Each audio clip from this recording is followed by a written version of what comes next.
Hello, hello.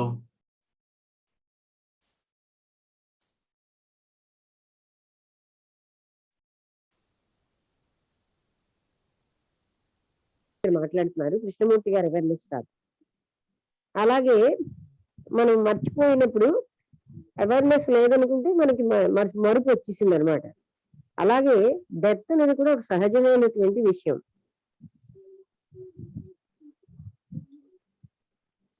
Both the remembering and not remembering end when the body dies. Then who has put to birth and to whom? అది అంటే ఈ జ్ఞాపకం మరుపు కూడా శరీరం అనేది ఎండ్ అయినప్పుడు ఈ రెండు ఉండవు. శరీరం ఉన్నంత వరకే, బాడీ చనిపోయినప్పుడు ఏమీ ఉండవు. అయితే ఎవరు మళ్ళీ పుడుతున్నారు ఎవరికి? Therefore, there is no birth. The suffering in the hell, etc., is also not visible.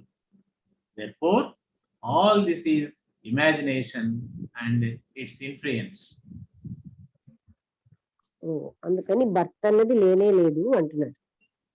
There is no birth.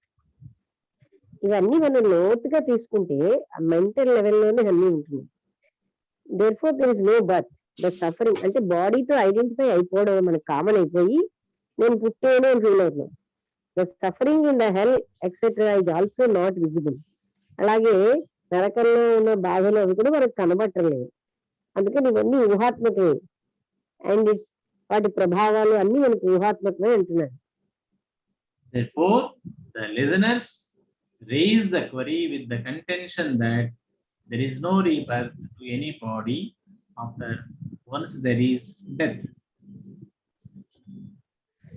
అందుకని శ్రోతలు ప్రశ్నలు ఏమడుగుతున్నారంటే దేర్ ఇస్ నో బర్త్ అంటే ఎప్పుడైతే జన్మ అనేది లేదో to anybody after once there is death. Contention అంటే విత్ ద కంటెన్షన్ అంటే with the belief that there is no birth.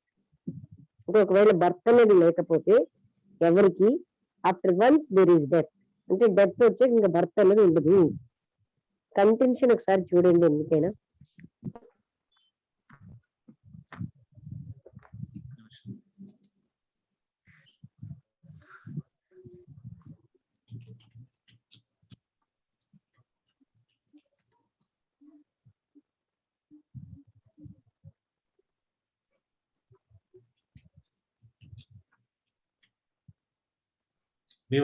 వివాదాస్పదమైనటువంటిది అది అంటే బర్త్ అనేది ఉందా లేదా అనేది వివాదాస్పదంగా ఉందని. అంటే మృత్యు వచ్చిన తర్వాత తిరిగి జన్మ అన్నది ఉన్నదా? Dry wood does not become green. A fruit fallen on the ground does not attach itself to the tree.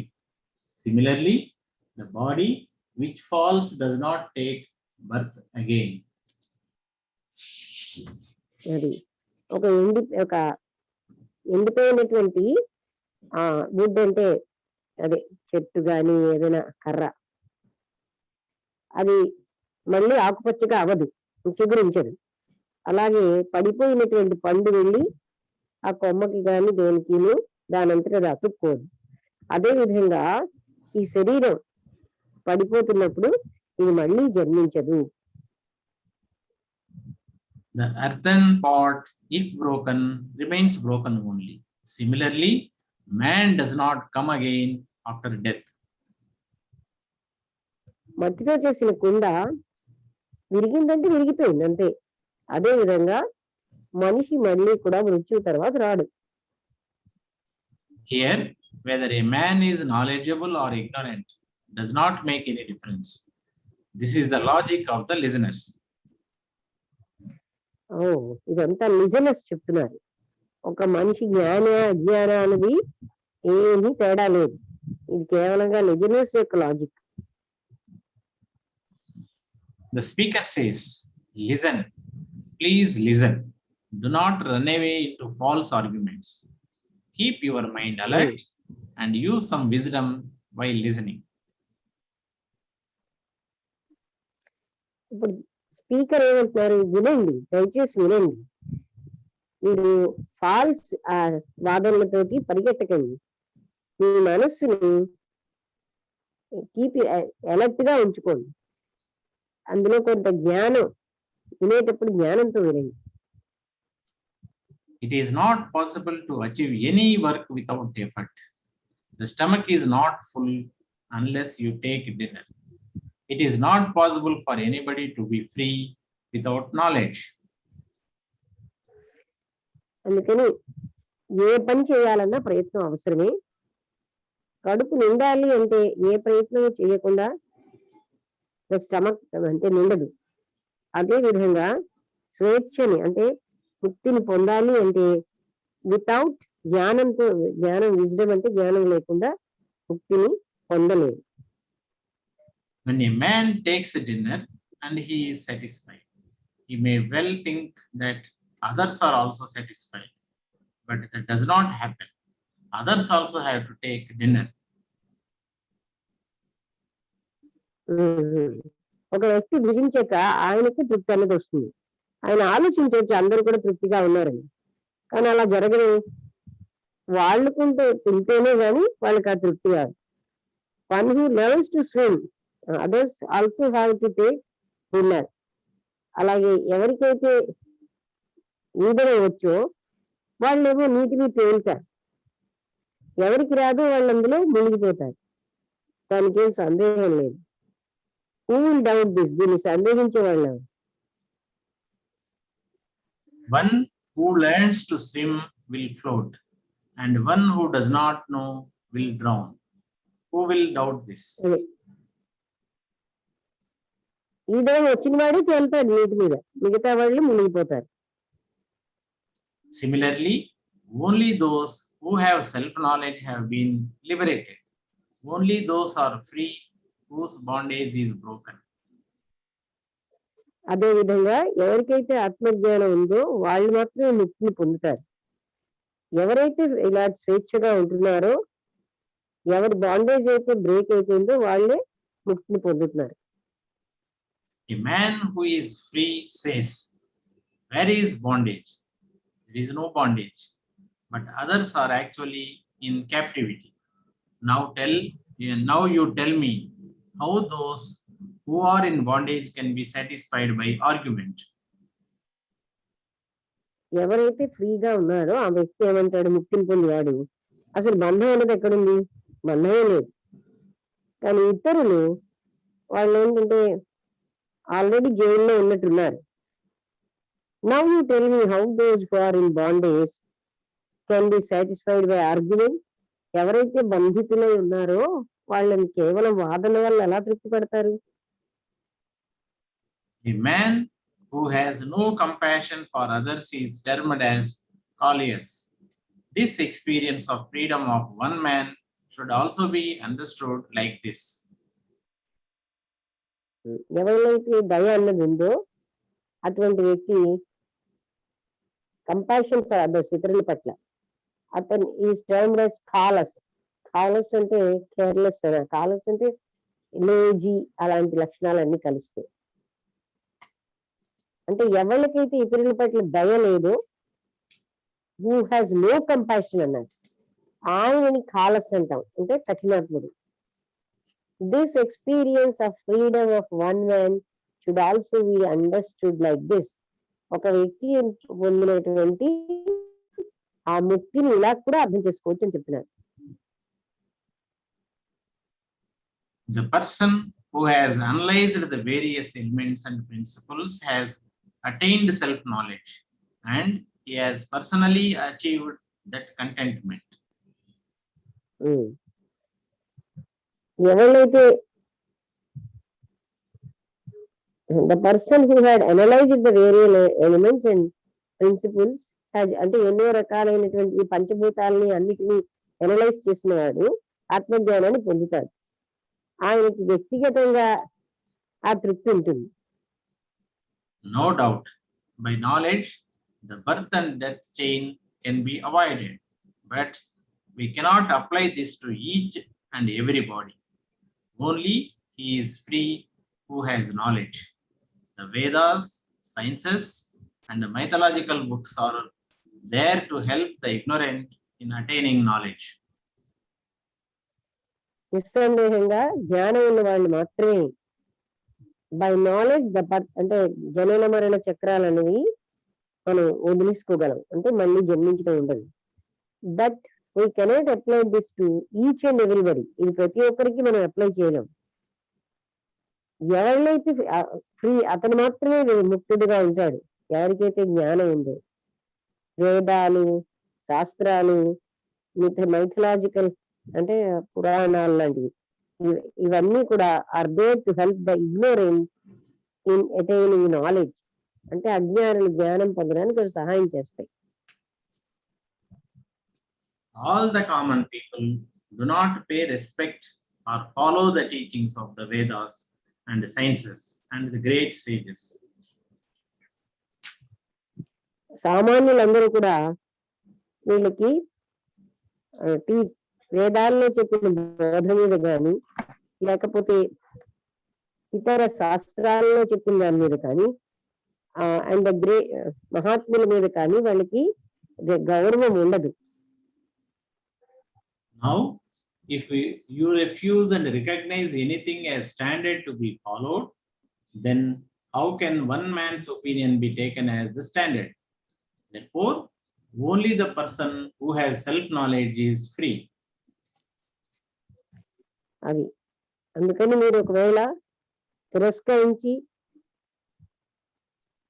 ఏదైనా అంటే గుర్తించారనుకోండి ఇదే స్టాండర్డ్ అని, దాన్ని మనం ఫాలో అవ్వాలని, then how can one man's opinion, అటువంటిప్పుడు ఒక్క వ్యక్తి యొక్క ఒపీనియన్ ని మనం స్టాండర్డ్ గా ఎలా తీసుకుంటాం? అందువల్ల ఏ వ్యక్తి అయితే ఆత్మజ్ఞానం ఉందో ఆయనే ముక్తుడు. To say that all persons are free is also a statement born out of knowledge. There is no salvation without knowledge. This is certain. అందరు ప్రజలందరూ ముక్తి పొందారు అనే ఒక స్టేట్మెంట్ ఉంది, అది జ్ఞానంలోంచి వచ్చింది. There is no salvation without, జ్ఞానం లేకపోతే వాళ్ళకి ముక్తి ఉండదు. ఇది నిశ్చయం. Because there is self-knowledge, the visible things are understood to be false by one man, but the same visible world has influence on others. There is self knowledge, ఎందుకంటే అక్కడ ఆత్మజ్ఞానం ఉండబట్టి కనబడే వస్తువులన్నీ కూడా are understood to be false, ఇవన్నీ సత్యం కాదు అని తెలుస్తుంది by one man, but the same visible world has influence on others. అంటే జ్ఞాని అన్న వాడికి ఈ దృశ్య ప్రపంచం ఏమీ కూడా ప్రభావితం చూపించదు, కానీ అదే దృశ్య ప్రపంచం ఇతరులకి చాలా ముఖ్యం, చాలా ప్రభావం చూపిస్తుంది. Now this question is finished. It is definite that the man of knowledge is free by his knowledge, and one who is ignorant is bound by his concept. ఇప్పుడు ఈ క్వశ్చన్ అయింది. ఇది నిశ్చయం ఏంటంటే జ్ఞాని అన్నవాడు మాత్రమే ముక్తుడు అవుతాడు. ఆయన జ్ఞానం వల్ల ఆయన అజ్ఞానాన్ని is bound by his concept. Who is ignorant, అదే ఎవడైతే అజ్ఞానం ఆయన తన భావాల వల్ల బంధితుడై ఉంటాడు. We should not equalize the ignorance with wisdom, bondage with freedom, and guesswork with conviction. మనమేమో we should not equalize, సరి సమానం అని చెప్పలేము. అజ్ఞానాన్ని జ్ఞానము సమానమని కానీ, బంధము స్వేచ్ఛ సమానమని కానీ, ఊహాత్మకమైనది నమ్మకం ఒకటే అని కానీ మనం చెప్పలేము. Really speaking, bondage as such has no experience, but it has put all to the conceptual illusion. There is no other way to free the mind except actual understanding. నిజంగా చెప్పాలంటే బాండేజ్, బంధం అనేది అసలు దానికి, ఆ బంధానికి అసలు ఎక్కడ ఉనికే లేదు.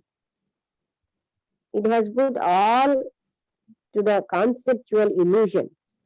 అది మన అంటే మన భ్రాంతితో కూడా కాన్సెప్ట్స్ వల్లే అది ఉన్నది. there is no other way to free the mind except actual understanding. అదే కృష్ణమూర్తి గారు చేస్తారు.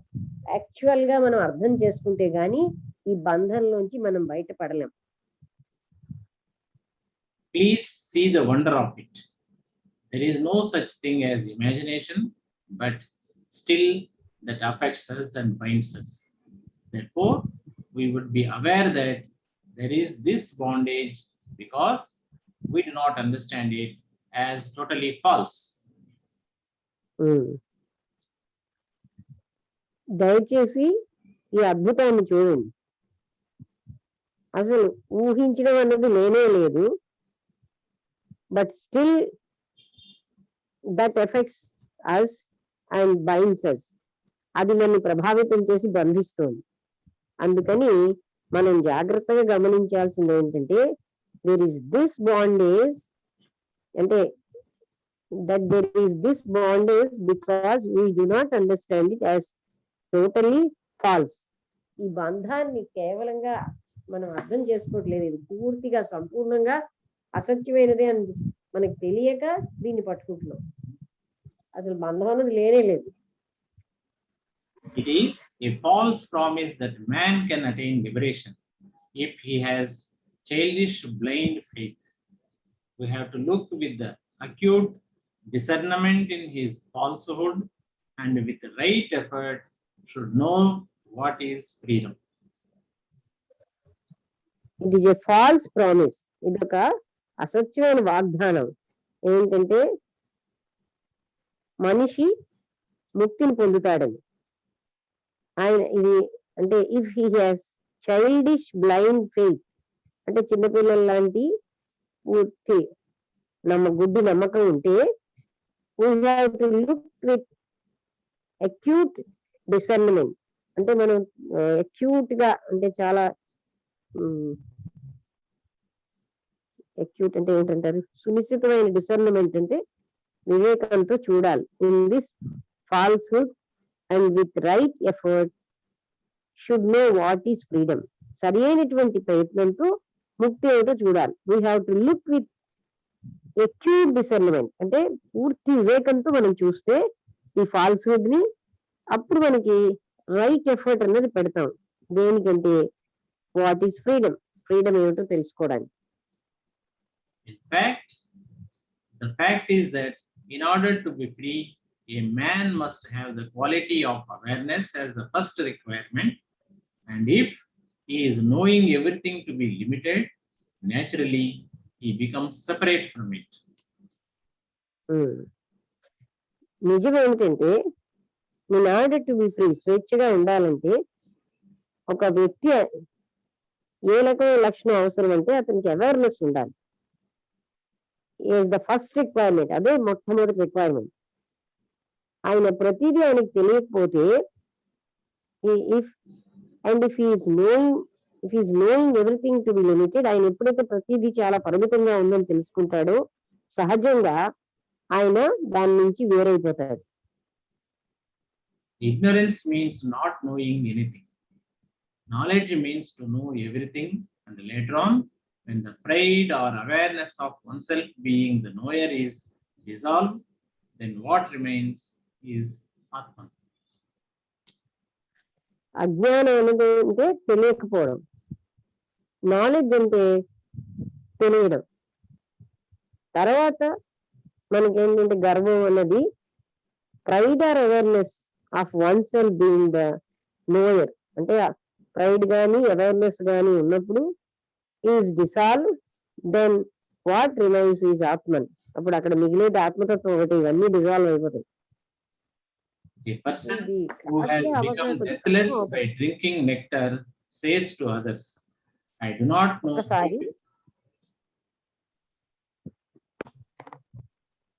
ఇది క్రాస్ గా అవ్వక కొంచెం కష్టం అవుతుంది చదవడం.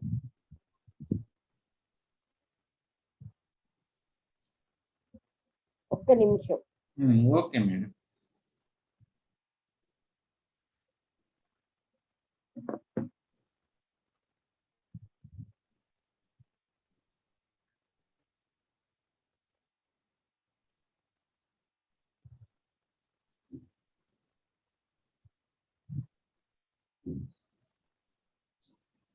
ఇంకో దాంట్లో ఓపెన్ చేస్తుంది.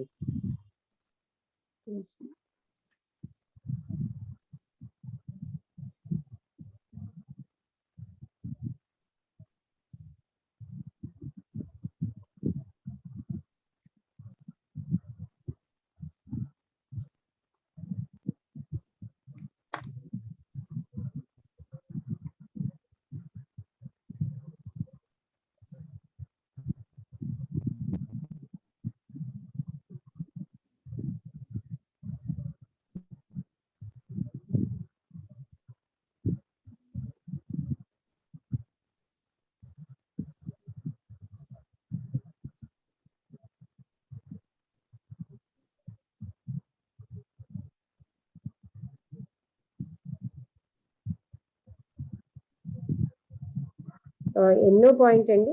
52 మేడం. ఇంకొక దాంట్లో పేజ్ ఎంత? పేజ్ 256. 256.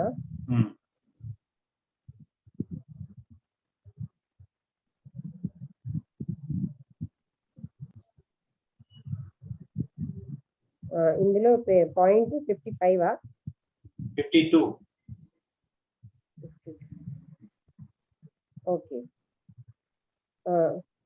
ఏ వ్యక్తి అయితే మృత్యు లేకుండా చదివేరా అది? చదవాలి. A person who has become deathless by drinking nectar says to others, I do not know how people die. Similarly, a man of discrimination says to the man in bondage, how is it that there is rebirth? ఎవరైతే మృత్యు లేదో ఆయనేమో అమృతాన్ని తాగి ఉన్నాడు. ఆయన ఇతరులతో ఏమంటాడంటే, he says to others, నాకు అసలు ప్రజలు ఎలా చనిపోతారో తెలియదు. అలాగే వివేకం, ఏ మ్యాన్ ఆఫ్ డిస్క్రిమినేషన్, వివేకం ఉన్న వ్యక్తి బాండేజ్ ఉన్న వ్యక్తితో ఏమంటాడంటే, అసలు తిరిగి వేరే జన్మ ఎలా వస్తుంది? A man of knowledge asks others, how does the ghost possess you? I cannot understand. A man who is not affected by poison asks others, I do not know how you are poisoned. This is a foolish question. జ్ఞానం ఉన్న వ్యక్తి ఇతరులను అడుగుతాడు, ఆ భూతం నిన్ను ఎలా పట్టుకుంది? ఐ కెనాట్ అండర్స్టాండ్, నాకు అర్థం కావట్లేదు. ఎవరైతే విషం తాగలేదో, విషం వల్ల ప్రభావితం అవ్వలేదో ఆయన ఇతరులను అడుగుతాడు, I do not know how you are poison, నువ్వు ఎలా విషంతో ఎఫెక్ట్ అయ్యావు? This is a foolish question. ఇది ఒక ఫూలిష్ ప్రశ్న అంటున్నారు. First, you should become similar to the man in bondage and understand his condition. Then you have no need to ask such a question. For the time being, you should forget your superior wisdom and look at the conditioning of the person in bondage. Then you will know this plight. మొట్టమొదట మీరేమో ఆ బంధంలో ఉన్న వ్యక్తితో అంటే ఒకేలాగా అయిపోవాలి. You should become similar, అతనిలాగా అవ్వాలి. అప్పుడు అర్థం చేసుకోవాలి ఆయన condition, understand his condition. Then you have no need, అప్పుడు మీకు అవసరం ఏముండదు ఇలాంటి ప్రశ్న అడగడానికి. ఫర్ ద టైమ్ బీయింగ్, ఇప్పటికి మాత్రం you should forget your superior wisdom, మీకున్నటువంటి గొప్ప జ్ఞానాన్ని మర్చిపోయి వాళ్ళకున్న కండిషనింగ్ ని, బంధంలో బాండేజ్ లో ఉన్న వ్యక్తి యొక్క కండిషనింగ్ ని మనం చూడాలి. కండిషనింగ్ ఆఫ్ ద అయిపోయిందా? 1 minute ఉంది, అయితే ఆపేద్దాం. ఓకే, అందరికీ నమస్కారం.